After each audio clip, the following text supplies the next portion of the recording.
If you're suffering, you are obligated, in a sense, to hold on to whatever rope someone throws you.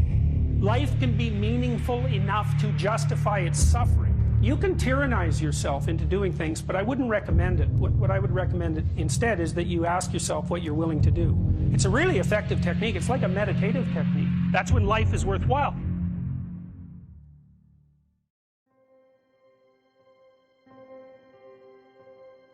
I don't know exactly what's going to help you, but don't arbitrarily throw out any possibilities because you might not have that luxury. Antidepressants help a lot of people, and there are technical reasons why that's the case. If you're offered a gift by your society and it works, try it. I don't care what your presuppositions are. The time you see people who are suffering with depression, for example, there's a multitude of reasons, but I'll take one common reason. You could think about it as associated with the story of Peter Pan. Peter Pan is someone who won't grow up, right? Now, the problem with Peter Pan is he gets to be king, but it's king of Neverland. Neverland doesn't exist. So being king of nothing isn't that helpful. Well, one of the things that you often see with people who suffer from depression, and I'm not making a blanket statement about the cause of depression because there's lots of them, is that people who don't have enough order in their life tend to get overwhelmed. So, for example, if someone comes into me to see me and they say they're depressed, I always ask them a very standard set of questions.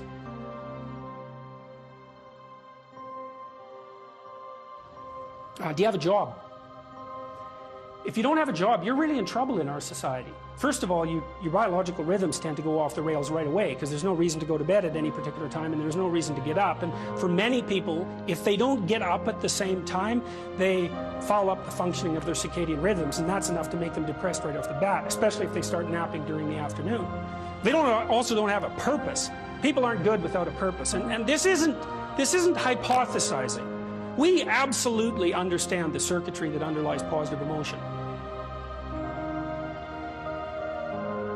When you're attending to something you're interested in and you're engaged in it, that's when you're alive. That's when life is worthwhile. It's so worthwhile that in those moments you don't even ask the question about it. The question itself goes away because the meaning that you're united with is so powerful that it can push back the adversity that would otherwise characterize life. Nietzsche said, the person who has a why can bear any how. We know how it works. Almost all the positive emotion that any of you are likely to experience in your life will not be a consequence of attaining things. It will be a consequence of seeing that things are working as you proceed towards a goal you value.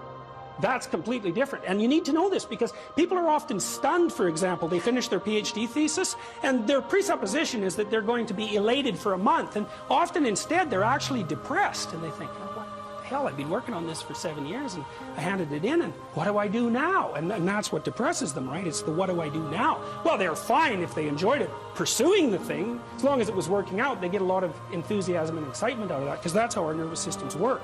Most of your positive emotion is goal pursuit emotion. If you take drugs like cocaine or amphetamine, the reason they're enjoyable is because they turn on the systems that help you pursue goals. That's why people like them. So if you don't have a job, you got no structure, that's not good. Plus, you tend not to have a point. So you're overwhelmed by chaotic lack of structure and you don't have any positive emotion.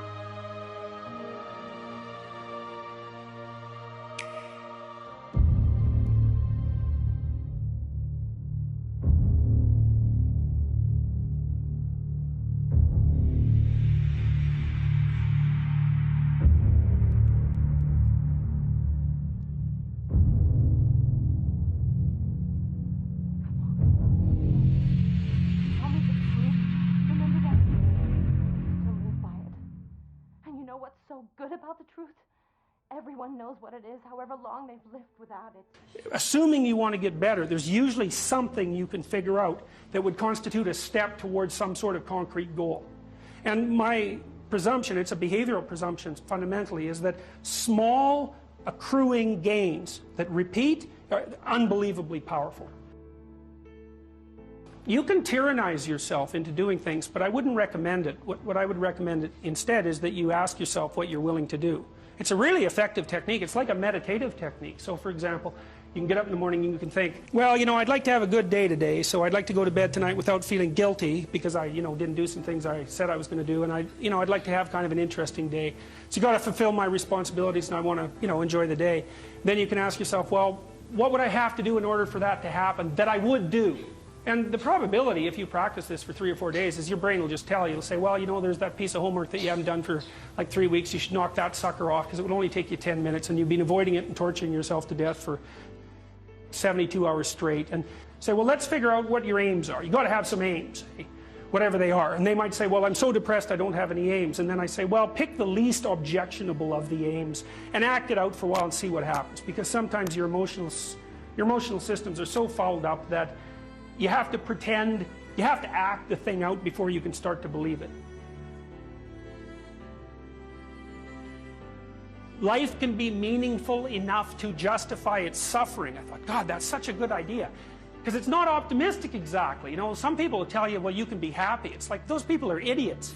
I'm telling you, they're idiots. There's going to be things that come along that flatten you so hard you won't believe it. And you're not happy then. And so if life is to be happy, well, in those situations, what are you doing? Why even live? But life isn't to be happy. If you're happy, you're bloody fortunate, and you should enjoy it. You should, because it's the grace of God, so to speak. People know when they're doing something meaningful. They can tell. So why the hell don't they do meaningful things all the time? It seems obvious. You could do it. I mean, it's hard, you know, because other people want you to do other things, and it's a struggle, but everything's a struggle. Oh, I get it. I see why. It took me about 10 years to figure this out. People have a choice. Choice number one, nothing you do means anything. Well, that's kind of a drag, right? It's meaninglessness of life and all that, existential angst.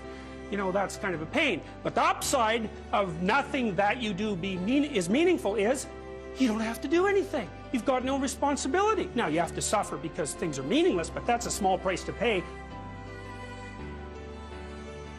The alternative is everything you do matters. Really. If you make a mistake, it's a real mistake. If you betray someone, you tilt the world a little more sharply towards evil rather than good.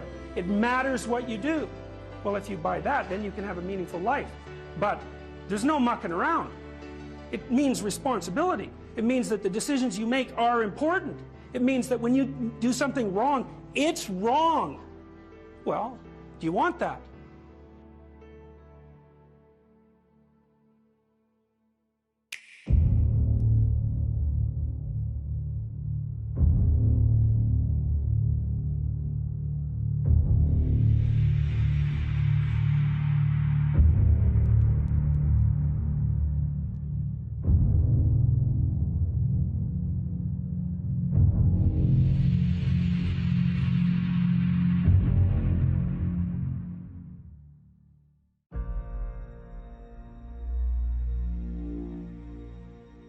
You know, if you take people and you expose them voluntarily to things that they are avoiding and are afraid of, you know, that they know they need to overcome in order to meet their goals, their self-defined goals.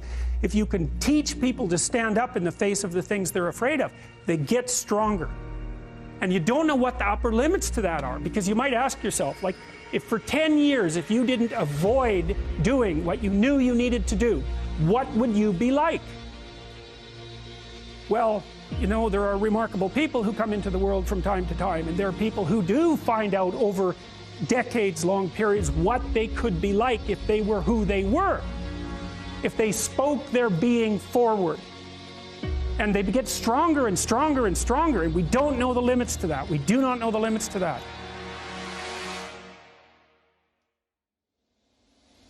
Probably running at about 51% of our capacity. Something, I mean, you can think about this yourselves. I often ask undergraduates how many hours a day you waste or how many hours a week you waste. And the classic answer is something like 4 to 6 hours a day. You know, inefficient studying, watching things on YouTube that not only do you not want to watch, that you don't even care about, that make you feel horrible about watching after you're done. That's probably 4 hours right there. You know, you think, well, that's 25 hours a week, it's 100 hours a month, that's 2.5 full work weeks, it's half a year of work weeks per year. And so if your life isn't everything it could be, you could ask yourself, well, what would happen if you just stopped wasting the opportunities that are in front of you? You'd be Who knows how much more efficient? 10 times more efficient, 20 times more efficient. That's the Pareto distribution. You have no idea how efficient people get. It's off the charts. It's not so obvious to me that people would take the meaningful path. Now, when you say, well, nihilists suffer dreadfully because there's no meaning in their life and they still suffer, yeah, but the advantage is they have no responsibility. So that's the payoff, and I actually think that's the motivation. Say, well, I can't help being nihilistic. All my belief systems have collapsed. It's like, yeah, maybe. Maybe you've just allowed them to collapse because it's a hell of a lot easier than acting them out. And the price you pay is some meaningless suffering, but you can always whine about that and people will feel sorry for you. If you live a pathological life, you pathologize your society. And if enough people do that, then it's hell. Really, really.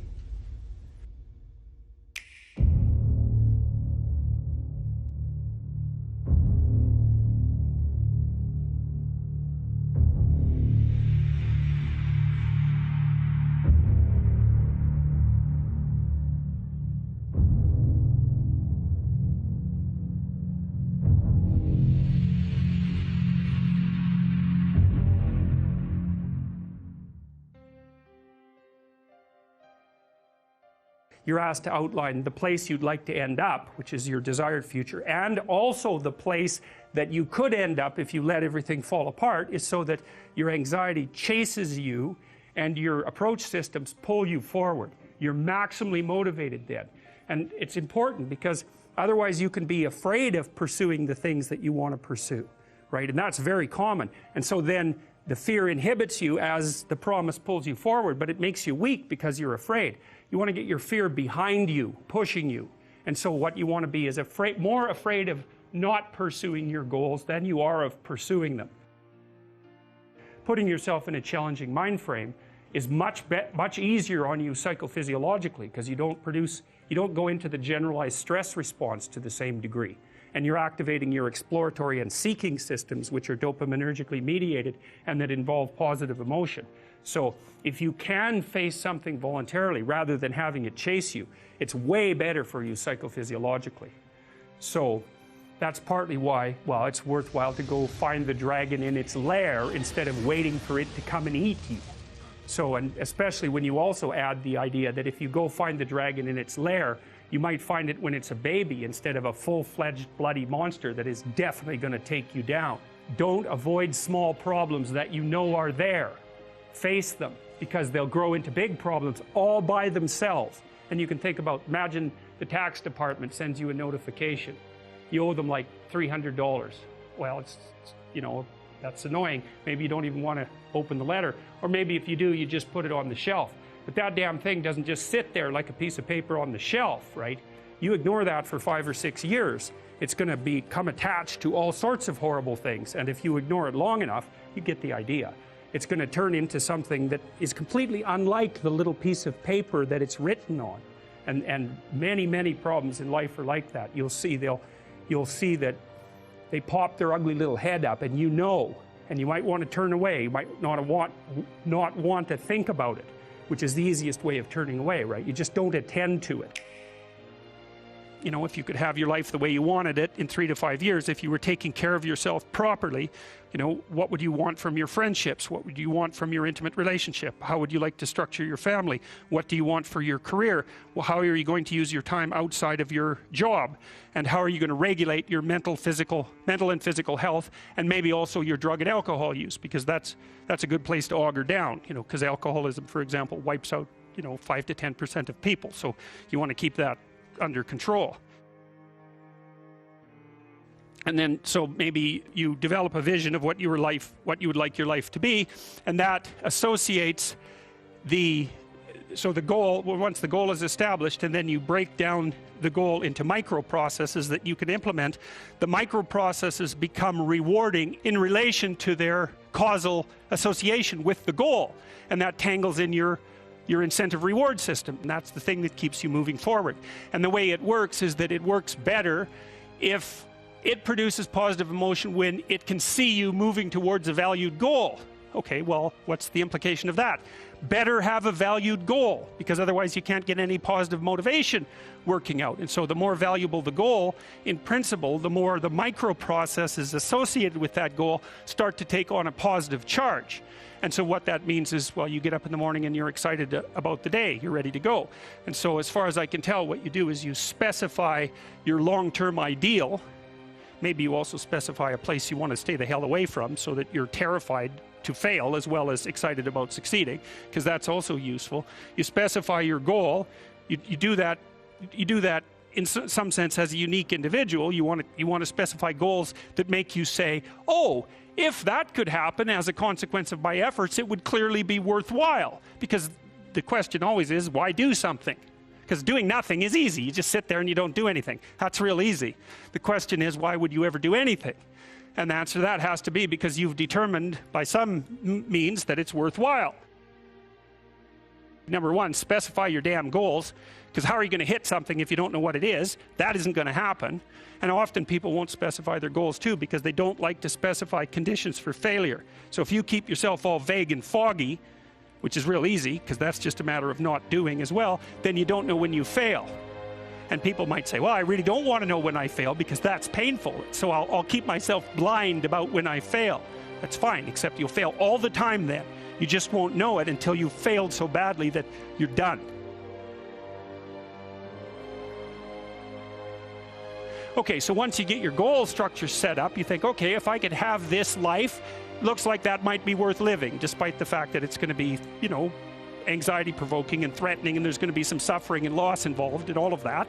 Obviously, the goal is to have a vision for your life such that, all things considered, that justifies your effort.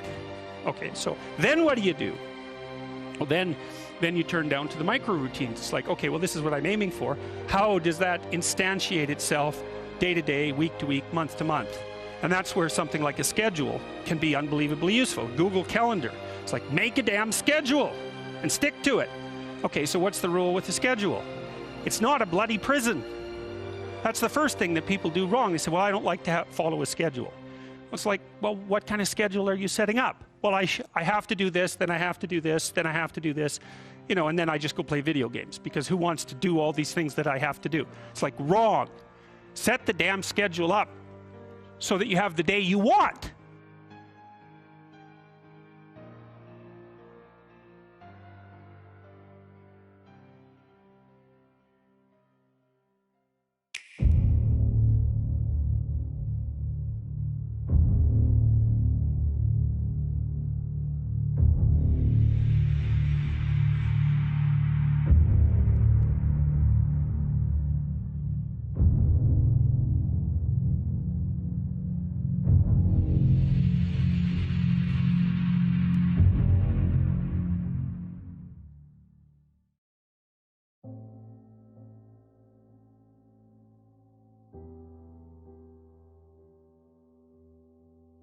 What's the right ratio of responsibility to reward? And you can ask yourself that just like you'd negotiate with someone who is working for you. It's like, okay, you got to work tomorrow.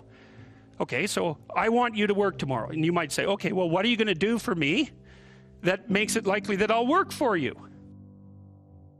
Well, you could ask yourself that, you know. So maybe you do an hour of responsibility and then you play a video game for 15 minutes. I don't know, whatever turns your crank, man. But, you know, you have to negotiate with yourself and not tyrannize yourself. Like you're negotiating with someone that you care for, that you would like to be productive and have a good life. And that's how you make the schedule. It's like, and then you look at the day and you think, well, if I had that day, that'd be good. Great. You know, and you're useless and horrible, so you'll probably only hit it with about 70% accuracy, but that beats the hell out of 0, right? And if you hit it even with 50% accuracy, another rule is, well, aim for 51% the next week, or 50.5% for God's sake, or because you're going to hit that position where things start to loop back positively and spiral you upward. And so that's one way that you can work on your conscientiousness, is to plan a life you'd like to have. The other way you do that is by having a little conversation with yourself about, as if you don't really know who you are, because you know what you're like. You won't do what you're told. You won't do what you tell yourself to do. You must have noticed that. It's like you're a bad employee and a worse boss. And both of those work, you know, for you.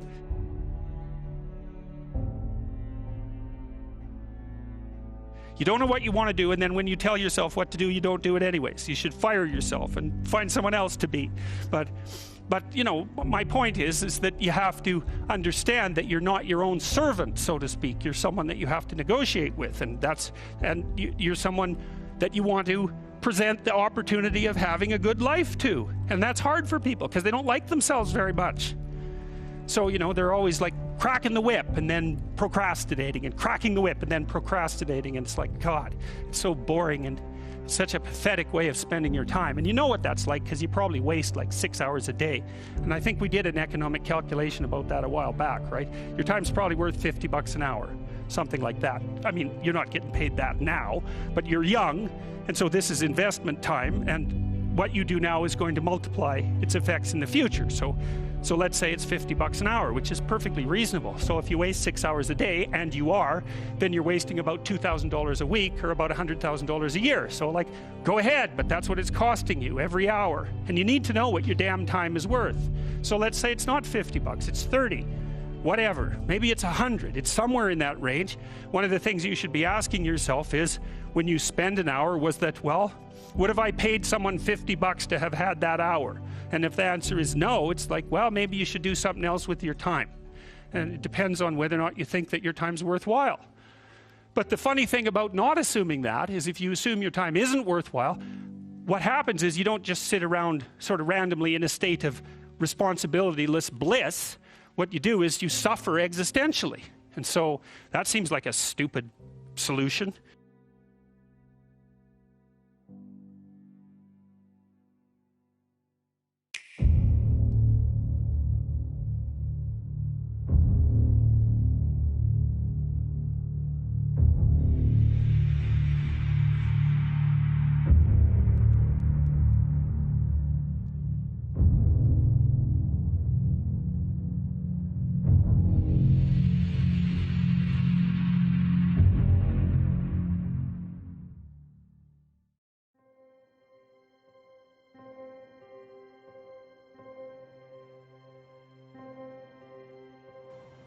Imagine someone that you treat well, that you love.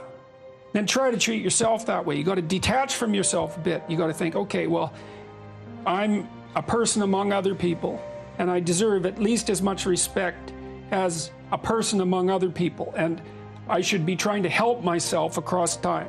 And instead of being self-contemptuous and self-destructive, I need to take care of myself as if I'm potentially valuable, and to lay out my life that way.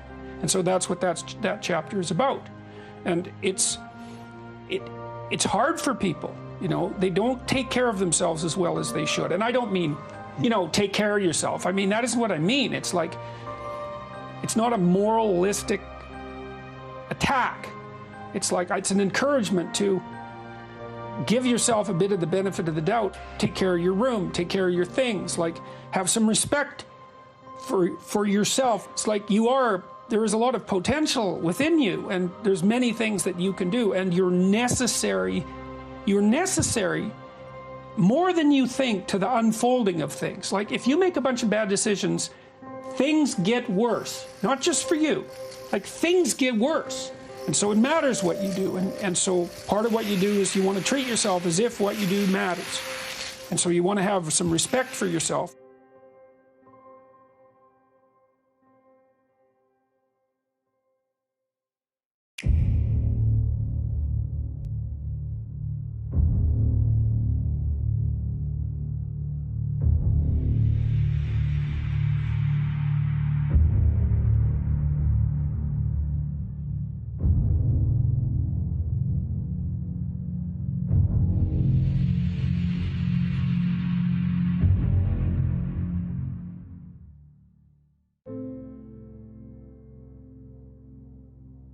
Young people like to think about ways to change the world, right? And that's actually a positive part of their development. It's a stage that the developmental psychologist Jean Piaget called the messianic stage, and he associated that with late adolescence.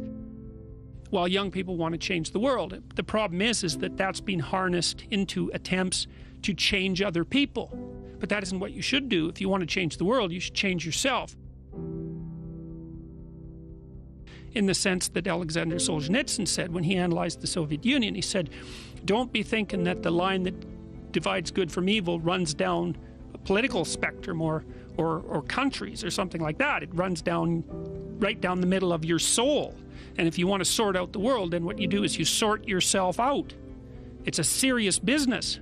They say it's more difficult to rule yourself than to rule a city, because you're complicated and there are horrible monsters inside of you that need to be tamed and to be brought into alignment and submission so that you can be a powerful and useful person. And instead of rushing out there to change the world by changing other bad people, that they should look inward and sort themselves out properly. And if you have a memory that's more than 18 months old, approximately, and when you pull that memory up to mind, if you still have an emotional reaction, that means you haven't fully articulated the memory. You haven't analyzed it causally. You haven't freed yourself from its grasp, and you're carrying it like a weight.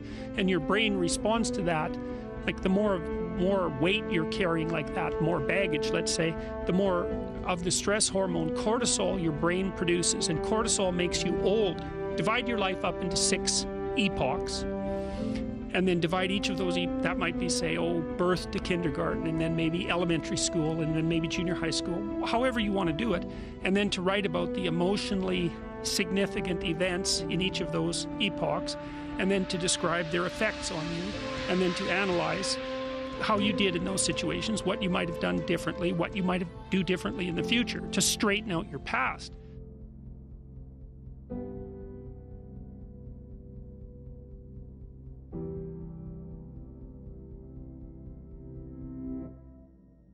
If you're thinking about your past, what it means is you haven't analyzed the causal chains. Because you might say, well, why do you remember your past?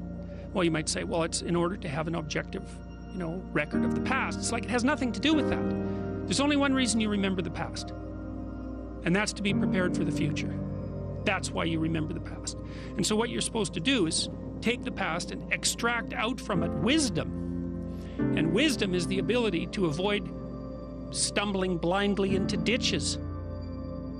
Here's a time in my past I stumbled blindly into this horrible ditch and terrible things happened to me. You need to take that apart. You need to figure out, how was it that events conspired with your participation, voluntarily or involuntarily, so that that terrible consequence emerged. You need to know why that happened and how you could react differently in that situation. And as soon as you do that, your brain will leave it alone. It won't obsess you about it anymore, because the anxiety-producing parts of your brain are basically trying to tell you where there are obstacles in your environment. Don't go there, there's fire. Maybe you could master the fire, right? Then you're a wielder of fire, you're not just a victim. And lots of situations are dangerous or not dangerous depending on your level of mastery, right?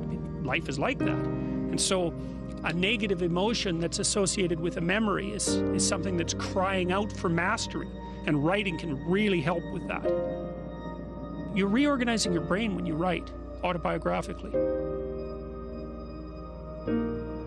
Imagine memories can be stored at different levels of your brain, from sort of primordial reptilian image-laden areas that are very emotional, up to finely articulated plans for your future life. Well, you want to take everything that's negative and emotional and transform that into a fully articulated vision for your future. And that frees you of your past. You shouldn't be thinking about your past. I mean, maybe if you're 80 and you're going over a well-spent life, that's a whole different thing. But if you're 30, 35, or 20, and most of the time you're thinking about your past, it's like your soul is trapped back there. You need to free it through investigation. And the metaphysical language is appropriate, because that is, in a sense, what you're doing. You're trapped in the past. It's like you got to break free of that so you can use all your resources to move ahead into the future.